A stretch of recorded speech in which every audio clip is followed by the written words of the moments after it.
قرآن وی انکحوا الایام منکم ځوانان بے واده چې ګرځي په تاسو کې دوی له ودونه کوي.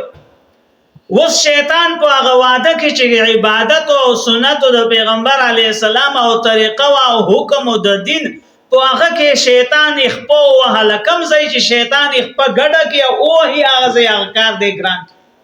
هغه ځای کار چې دنو هغه مسلمانانو ته ګران شو. نو شیطان په دې کې اخپو وهله نو قسمه قسمه رواجونه موږ لا جوړ کړو او قسمه قسمه خبرې پکې راوخ کړي قسمه قسمه رواجونه راوخ کړي چې داغه د ونی نه زمونږه معاشره کې معمولی حساب باندې واده چې دینو هغه اتنه هلاک روپې پیلګي. نو دا د غریب سړی د وس خبره پاتې نشو. نو د دې نتیجه سره واته چې ډیر شي خلک چې دینو هغه بغیر د واده نه جون تیری پیغله جنکې چې دینو هغه په کورونو کې بغیر د واده نه ناشتي او الکان ناشتي. نو بیا د هغه نتیجه سره اوزي چې سحر بیا چې دینو د کلی کې د شرم او د حیا د بے شرمۍ او دغه شانته بدنامۍ ذریعہ چې دا خبرې جوړي بیا مجبورن هغه جنکې بتختی او هغه لکان به مټیزي کوي زکه چې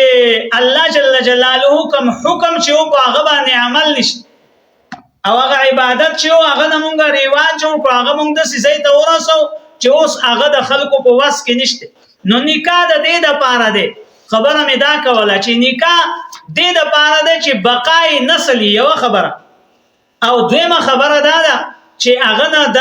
د بنی آدم پاک دامن پاتې شي صاحب ستره جون چې د تیریږي د غلطو خبرو ته لاړ نشي. نو چې اوس نکاح ګران شو نکاح نه خو بیا بټولې دغه خبري. نو الله جل جلاله فرمایي اوله خبره چې ان تبتغوا باموالکم چې تاسو دا زنانه واخلې په مالونو خپل یعنی مہر سره او دویمه خبره دا چې محسنینا تاسو دینه چې دنو د نکاح اراده لرونکي کوم چې د شریعت موافق دي او د شریعت حکم دي غیر مصافحین نه یې مستی وحکم کې